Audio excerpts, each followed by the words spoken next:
Sebenarnya apa yang mereka lakukan itu hanya menyudutkan kita sampai kita tidak bisa menjawab. Karena apa? Dia belajar Islam untuk menyerang Islam.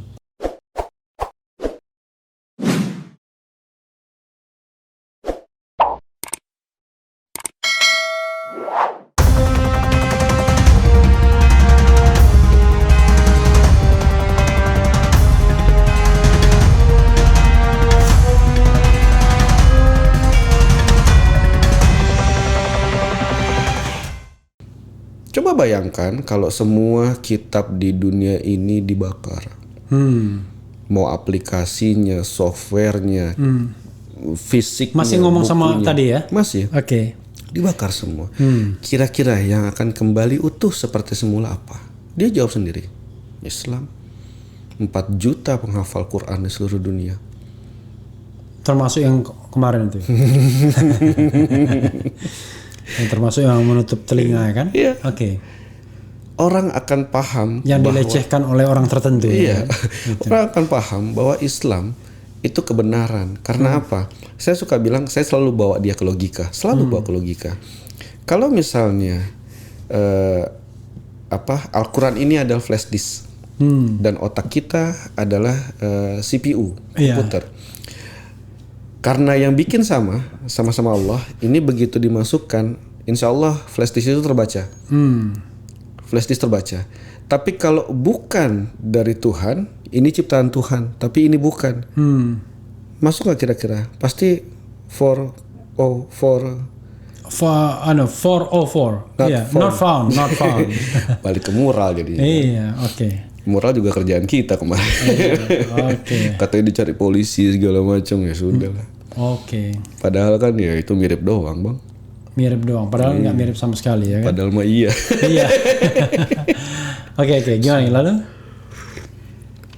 Ya jadi dalam kita membawa dakwah ini kepada mereka yang belum mengenal Islam, kita selalu bawa dia dengan logika. Oke. Dan mereka pertanyaan luar biasa, Bang. Oh iya. Kan Ustadz kan pernah mengatakan mempelajari Islam untuk menjelekkan Islam kan? Iya. Iya. Nah, akhirnya apa? Mereka akan menjelek-jelekan Islam. Contoh, saya pernah ngomong ini ke Abang kok. Iya. Tuhan bisa menciptakan apapun, betul? Allah bisa ciptakan apapun. Oke. Betul? Dia akan playing word seperti ini. Dia akan bermain kata-kata seperti ini. Bisakah Allah menciptakan sebuah benda yang sangat besar sehingga tidak bisa mengangkatnya? Sampai Allah sendiri tidak bisa mengangkatnya? Itu playing word. Dari pertanyaannya pun sudah salah. Kalau memang Allah bisa menciptakan benda seperti itu, Allah juga bisa menciptakan Allah yang lainnya atau Tuhan lainnya. Tapi kenapa nggak Allah lakukan? Sebenarnya apa yang mereka lakukan itu hanya menyudutkan kita sampai kita tidak bisa menjawab. Oke. Karena apa? Dia belajar Islam untuk menyerang Islam. Oke. Disitulah itu kan kerjaannya Ustadz kan sebelumnya. Pengalaman itulah yang saya pakai untuk ini berarti menyerang. Berarti saya harus jawab. Balik lagi ke logika. Karena kalau kita bicara tentang kitab, mereka tidak akan beriman. Karena mereka belum beriman. Kita tidak beriman pada kitab itu. Jadi kita bawa logika terus. Kira-kira kayak gitu. Dakwah itu akhirnya logika apa yang dia sangat kicking, yang sangat membuat dia kemudian akhirnya oh iya, lalu kemudian mengucap syahadat. Kebanyakan dari apa yang disampaikan Al-Quran itu sudah bisa dibuktikan secara sains. Saintik. Sains. Karena Al-Quran bukan kitab sains, tapi kitab sains. Tanda. Pertanda. Karena kan ada ayat-ayat Al-Quran, tanda-tanda apa lagi yang kau butuhkan? Semua ada di depan matamu. Semua ciptaan Allah, matahari, bulan, bintang, langit, bumi, semuanya ciptaan Allah. Tanda-tanda apa lagi yang kau butuhkan? Fabi'ai alai rabbikuma tukadziban. Jangan kau dustakan Allah. Apalagi yang kau dustakan? Semua udah ada di depan matamu. Ya, lalu apa logika yang dia kemudian tiba-tiba merasa wah benar-benar nih. Lalu tidak ada. Saya waktu itu hanya memberikan 2 ayat kalau nggak salah, Al-Ankabut sama An-Naml tentang semut dan laba-laba. Di situ ada beberapa bahasa dalam Islam tentang celakalah orang yang mencari pertolongan. Ini di Al-Ankabut, di Al-Ankabut. Kalau kecepatan jadi Al-Ankabut baca. Al-Ankabut. Jadi celakalah bagi mereka yang mencari pertolongan selain pertolongannya Allah. Sama seperti mereka yang membangun rumah dari sarang laba-laba. Karena kalau mereka mengetahui sarang laba-laba adalah rumah yang rapuh. Nah, di situ nama kerja dari rumah, kan rumah itu bait bahasa Arab. Nah, di situ tulisannya baita. Baita itu pekerjaan feminim. Ilmuwan kan baru tahu itu kalau yang bisa bikin sarang laba-laba itu hanya betina, jantan nggak bisa. Sedangkan Nabi dan di Al-Quran itu sudah disebutkan. Sama juga seperti An-Naml. Berkatalah seekor semut masuk kawanan semut agar kalian tidak terinjak-injak pasukannya Nabi Sulaiman. Itu berkatalah seekor semut. Semut dalam bahasa Arab Naml. Tapi kalau di ayat itu namlatui. Itu pun menunjukkan gender, Bang. Betina. Ilmuwan abad 20 kan baru tahu sarang semut atau kawanan semut itu yang mimpin ratu semut, betina. Jadi yang betul translate-nya adalah berkatalah seekor semut betina. Masuk semua ke sarang-sarangmu agar kalian tidak terinjak-injak pasukan Nabi Sulaiman. Banyak yang saya sampaikan hal-hal yang menurut mereka, karena mereka ini kan berpikir, Bang. Mereka kepingin ada bukti. Mana nih empirisnya nih? Mana buktinya? Kita buktikan. Contoh seperti mukjizatnya Rasulullah sallallahu alaihi wasallam yang membelah bulan 2 kali. Yang menemukan, yang keluar-keluar, yang menyampaikan apakah orang Islam? Bukan. NASA. Dari situ dia tahu. Terus juga banyak kisah-kisah mu'alaf yang orang-orang terdidik kayak William Francis ya kalau nggak salah yang meneliti Firaun. 8 tahun dia meneliti muminya Firaun. Kemudian dilaporkan ke Kementerian Mesir waktu itu. Penemuan saya begini. Udah 8 tahun gitu doang. Iya, ini udah ada di Al-Quran. Akhirnya dia masuk Islam kan. Karena percuma dia teliti karena sudah ada semua di Al-Quran. Tentang sidik jari kita sudah ada. Kebedakan kalian dari jari jemarimu. Jadi semua bukti-bukti sains itu yang saya sampaikan yang bisa masuk ke akal mereka. Bahkan saya pernah cerita tentang kisah Nabi Ayub yang bagaimana penyakitnya tuh sampai dagingnya itu terkelupas, diblatungin. Ya kan, diblatungin. Nah itu sekarang kan ada metode dari Jepang sama Jerman tentang bagaimana pengobatan orang-orang yang diamputasi atau luka akibat diabetes. Itu namanya fagot terapi. Itu belatung. Diblatungin. Iya. Jadi kalau ngeliat videonya silakan yang di rumah teman-teman juga cek di YouTube. Itu adalah maggot terapi itu dengan belatung. Dan luar biasa. Maggot tuh Maggot, saya lupa ya spellingnya, tapi maggot terapi belatung itu terapi belatung persis cerita seperti Nabi Ayub. Jadi belatungnya itu berjatuhan, diambil lagi, ditaruh lagi. Misalnya tangannya diamputasi gini ya, ini belatungnya jatuh, diambil lagi, udah semua bergerak semua. Dan itu pengobatan luar biasa. Penyembuhan luar biasa. Sama seperti tanah. Kenapa tanah itu ternyata disinfektan terbaik? Kita kalau nyentuh anjing najis, basuh 7 kali. Salah satunya adalah tanah. Ternyata ilmuwan juga yang menemukan tanah adalah disinfektan terbaik. Semua ada buktinya. Semua ada buktinya. Jadi saya cuma nyampein aja. Ya alhamdulillahnya mereka meyakini dan akhirnya mereka masuk Islam.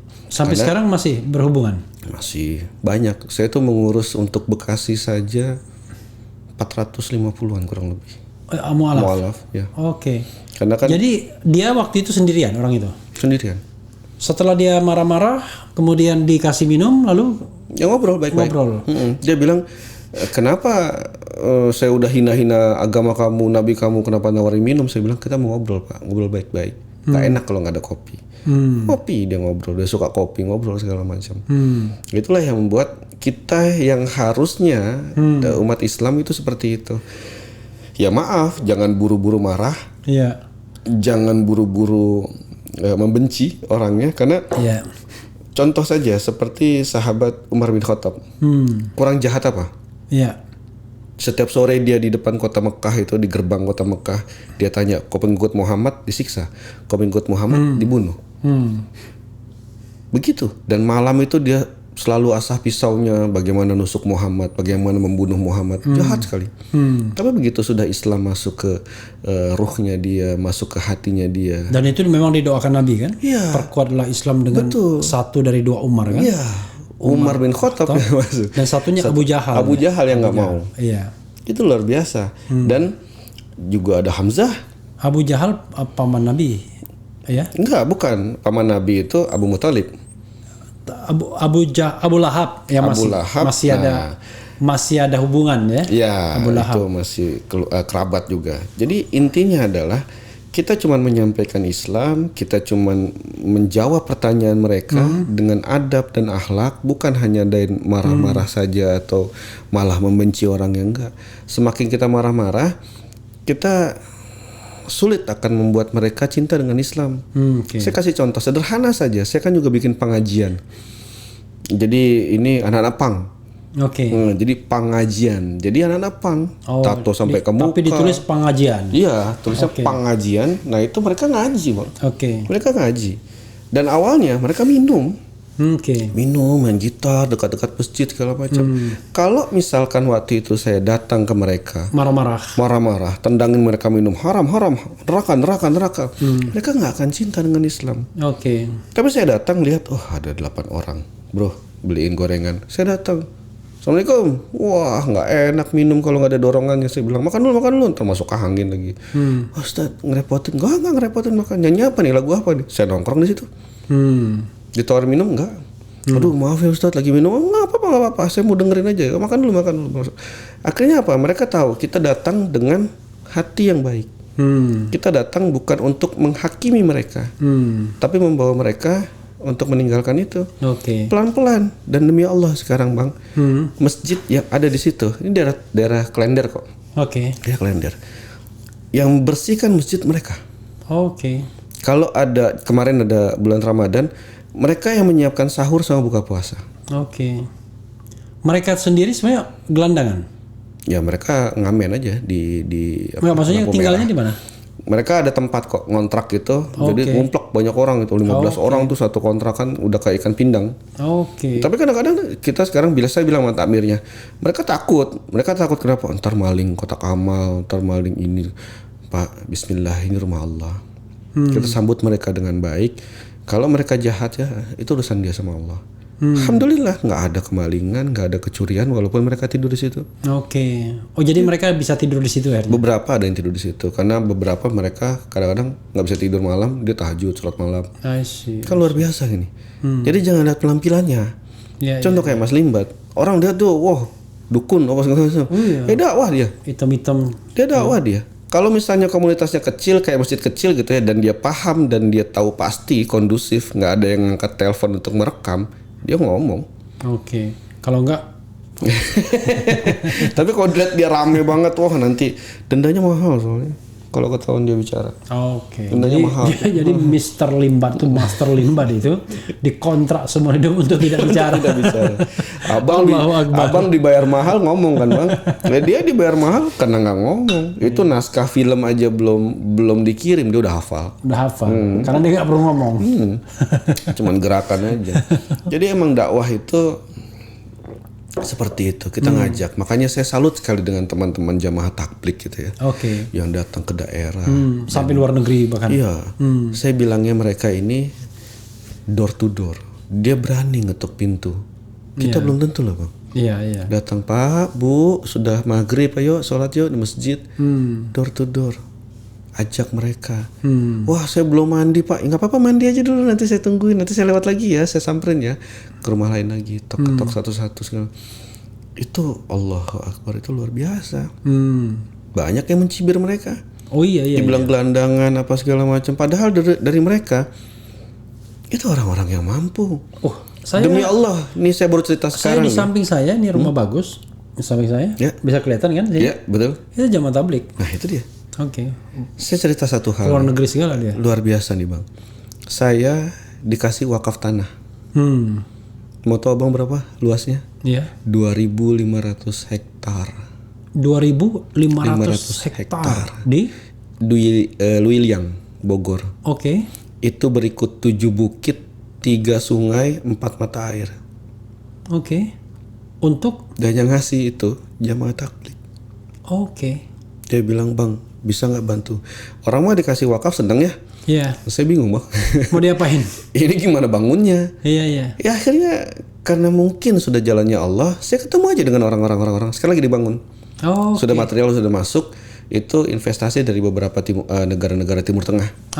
Bahkan kita sudah punya sketsa secara detail untuk 3 masjid ini. Saya bocorin juga nih.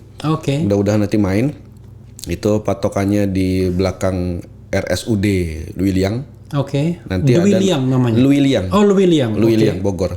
Dan itu 2000 itu 3 masjid replika akan dibangun di sana.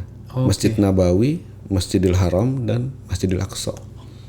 Nanti pun di situ ada perumahan Islami, ada kampus, ada rumah sakit, ada pondok pesantren, ada rumah mualaf, ada rumah jompo, ada rumah untuk orang-orang gila atau ketergantungan narkoba.